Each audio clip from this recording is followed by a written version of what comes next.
I'm not a racist, preach the teacher. You still they never had this. Number one, them wanna run about the gun. I wasn't licensed to have one. The minute they see me, fear me. I'm the epitome, a public enemy. Use, abuse, without clues. I refuse to blow fuse. They even had it on the news. Don't believe the hype. Don't believe the hype. Don't believe the hype.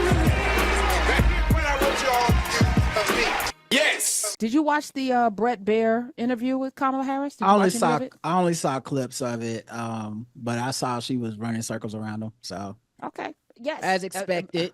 Listen, didn't we expect that? I think people were like, oh, she's going on Fox. I was like, but she's talking to an entitled white man who's never had a conversation with an empowered black woman, and he has no clue what this is. Even Trump, before I play the Bret Baier stuff, Trump was asked at a recent rally to say something nice about Kamala Harris. And I thought this was very telling. At Univision, where he was getting his ass handed to him by the Latinos, saying, he didn't even have no answers for them. A couple of them, like, in the audience, like, oh, he's on that BS. We ain't vote for him at all. But he was asked, say something that he admires. Play that clip, Smiz. But she seems to have an ability to survive. She seemed, because, she was out of the race and all of a sudden she's running for president. That's a great ability that some people have and some people don't have. She seems to have some pretty long time friendships, and that's, also that's I don't call that an ability. I call that a good thing. And she seems to have a nice way about her. I mean, I like the way, some of her statements, some of her the way she behaves in a certain way, but in another way, I think it's very bad for our country. Very bad for our country. But she does seem to have some relationships that be lasting, and she does seem to be a survivor. I was surprised. There were some moments of like telling that he admires, because the question was, what do you admire about her? That she has long-term friendships. I feel like that's something he does not have. Like, I feel like he's a man that has lived life not knowing who is his friend, who's not his friend.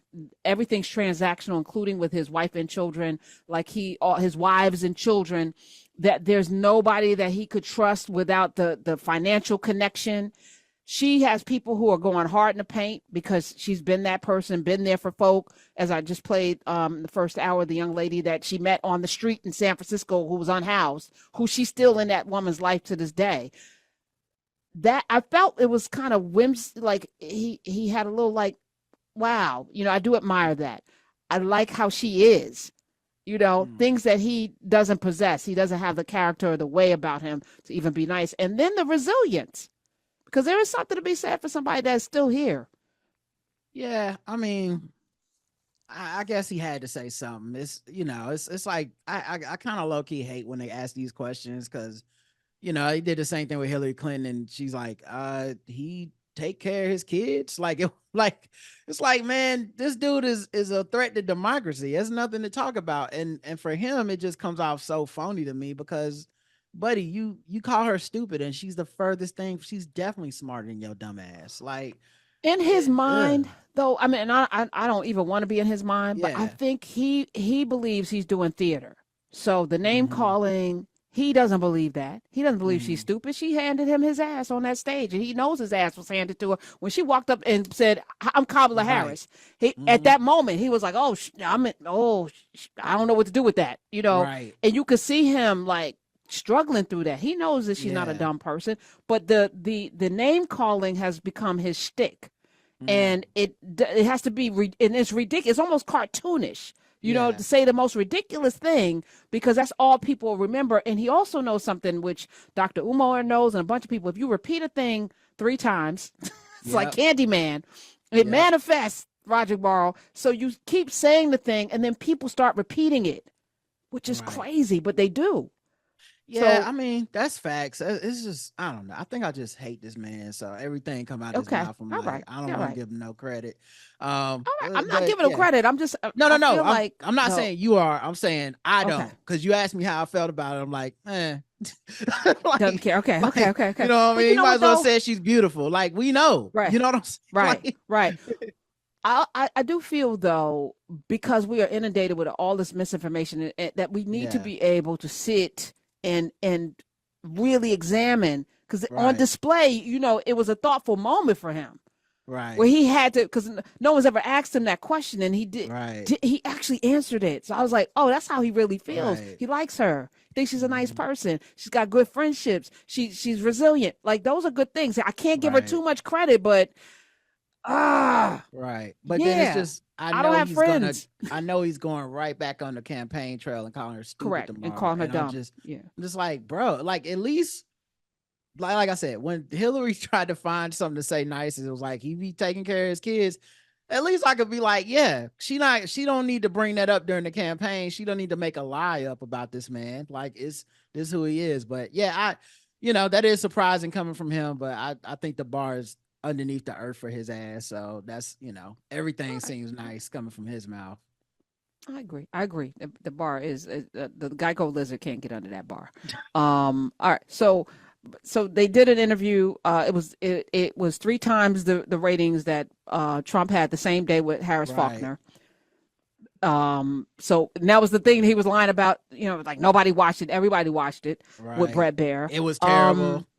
Yeah, no, it was terrible for Bret Baier and for Fox. It made you look bad. Bret Baier, I seen clips of him apologizing. It's been 2 days now. We're gonna play it. We got it. Okay. I'm gonna play it all. All right. So let's play where she calls him out. Okay, so let's do the one where went viral. The one that went viral where she calls him out for setting up the wrong thing.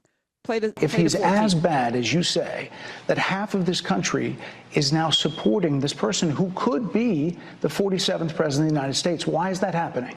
This is an election for president of the United States. It's not supposed to be easy.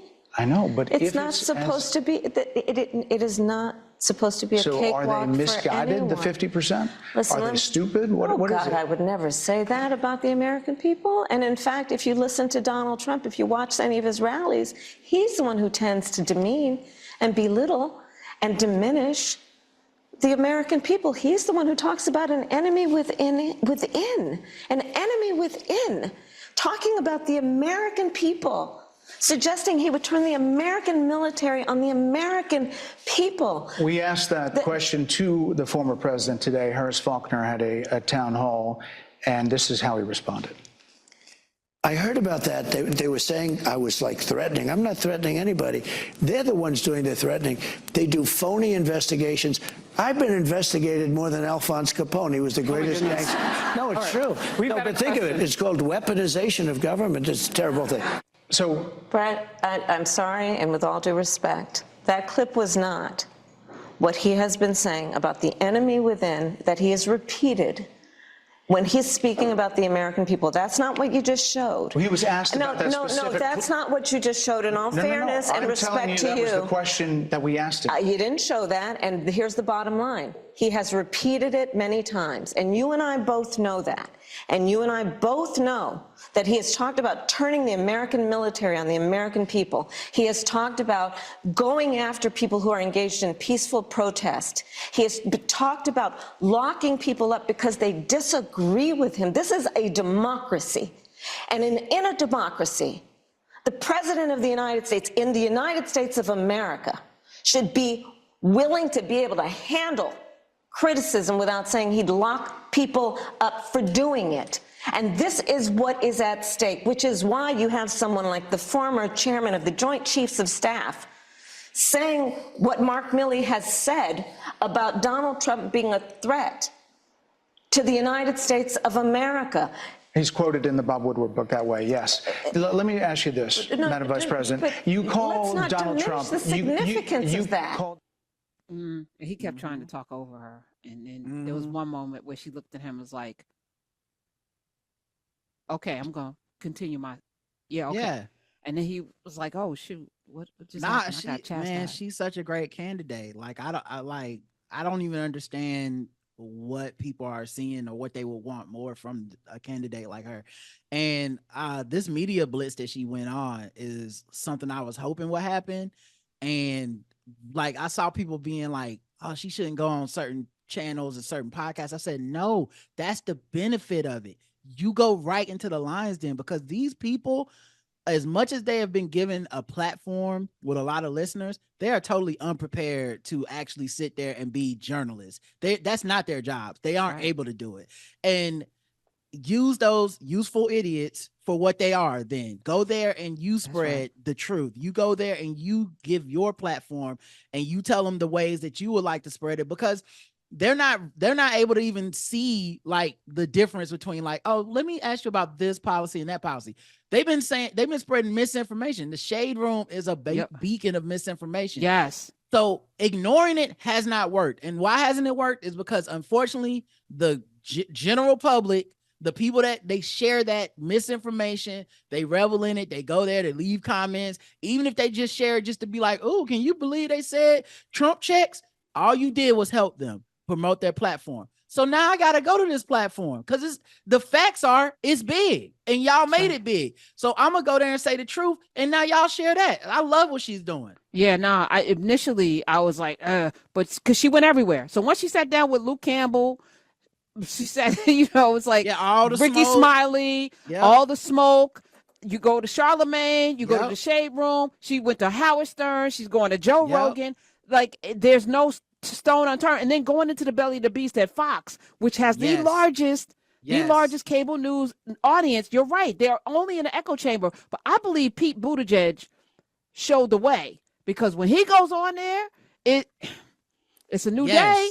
Yes. And it's important because she can handle that. And that also, only reason why you don't go to these places is if you can't handle it. And that's the thing from jump. They underestimated her. I said that from jump. When they was on some like, well, she had this gaffe in this one interview. I'm like, one interview? This woman been a public figure. She's done those cross-examinations. That's what I call them, those hearings. She cross-examined all those fools in the Senate hearings. Like, this woman is a lawyer. This woman she's well-spoken. She can do this. This is not and people get better too. So like, you gonna hold one moment for the rest of her life?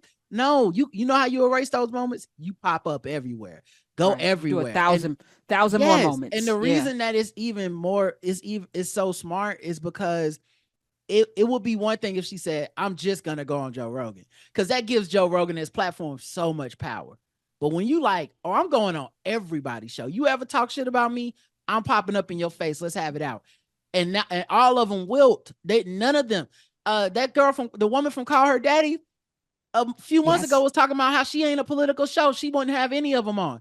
Now she up in there like, listen, we not finna let them take our rights for abortion. Exactly. You go there and be the change agent. And she is that. And I love it. Yeah. And even popping in with that video at this dinner, she didn't show up physically, but she left that big ass punch in the face. Yes. And then brought Molly Shannon, who, if you grew up watching her, I think she's one of the best to do it. Molly Shannon's hilarious. She even did the NABJ. Like, remember how that was a big deal? She did the NABJ. Nothing happened. I think people, they act like she's gonna wilt under some tough questions or have some gotcha moment. But I don't think she will wilt. Like, I think you might not like the answer. You might feel like she blew up on Bret Baier or whatever. But those moments don't scare me. I want somebody to look someone in the face and be like, if you're going to say some bullshit to me, I'm about to cut you off and tell you it's some bullshit. I don't like, what's wrong with that? I love it. I love it. So this had to hurt. This had to hurt his feelings. Which one should I play first, Ms.? Let's play how he go ahead.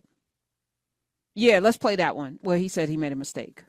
Harold, I did make a mistake, and I want to say that mistake. When I called for a soundbite, I was expecting a piece of the enemy from within, from Maria Bartiromo's interview, to be tied to the piece from your town hall, Harris, where you asked the former president about the enemy from within. It just had the piece about the town hall, and just take a listen to what I meant to roll. I think the bigger problem is the enemy from within, not even the people that have come in and destroying our country. We have some sick people, radical left lunatics. And I think they're and it should be very easily handled by, if necessary, by National Guard, or if really necessary, by the military. They were saying I was like threatening. I'm not threatening anybody.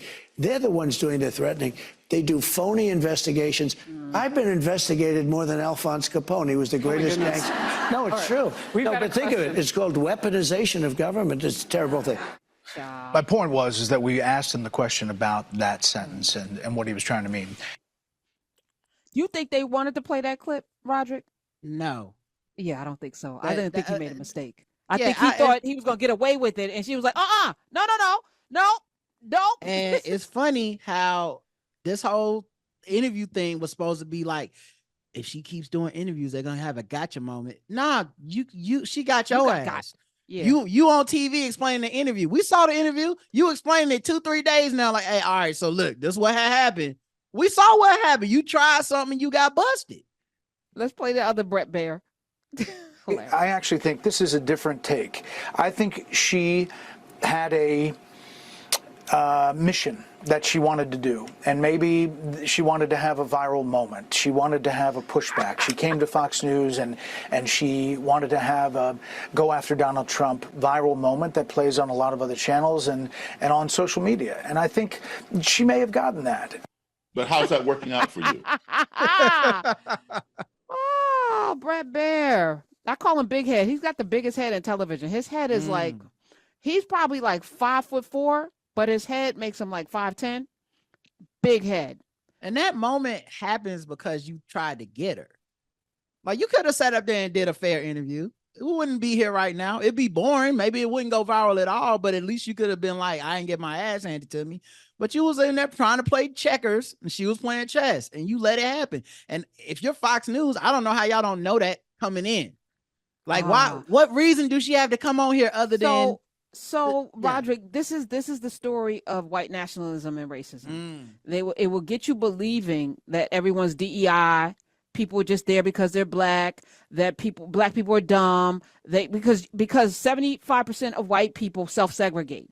So your interactions with black people is your nanny, the person that's cleaning your house, doing your yard, maybe you got some kids in school, but those are special magical Negroes. So you have special categories for black people that went to Harvard. But the vast majority of black people, are like most of black people, and it's not an elite thing. It's like regular ass black people who just have had to navigate whiteness, and so you'll never get to know us because we're code switching, we're putting on masks, we ain't even trying to really talk to you about anything. So your vision of who we are is through media, through rap music, because that's where most of the damn rap music got pumped into white suburbia, and through television. And those are very caricaturistic visions and views of us. And then you decide you're going to watch Duck Dynasty and not really lean into some of the shows that might give you a broader view of who we are. So they don't know us. And if you're watching Fox, you're not getting any other narrative, but say Diamond and Silk. So you're looking at Diamond and Silk, freaking Ben Carson. Who else? The pizza guy that died, who was also performing like Don King, Herman Cain. That was like kind of a performance thing. But to have a real conversation, you're right, because a lot of it, and even those names that you just mentioned, a lot of that is self-fulfilling, right? Because they're only there because in that space they're like, we need a DEI hire to say racism. Right. So, they do DEI. So you're gonna bring a Byron Donalds who couldn't win on a Democratic ticket because he's not smart enough, or you go get the fat ass Mark Robinson who is doing all this demonic stuff because you can't get a real person. He's literally only there because he's black. He's black. If he was white, y'all be like, you got to get out of here. We got a higher standard. But he's black. He's Mark Robinson. You like, okay, look, sometimes you got to show feet in the racial chat room. We just gonna keep them. So yeah, I think it is that you're right. They believe those lies, and then when someone comes up with the truth, which is simply, I'm competent, it just throws the whole plan off. And so yeah, his gotcha questions didn't work.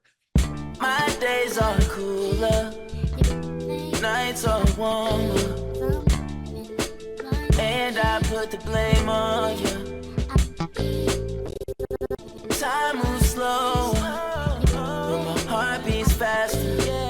When these eyes are looking right at you, you give me something to believe in, just what I needed. You're the closest.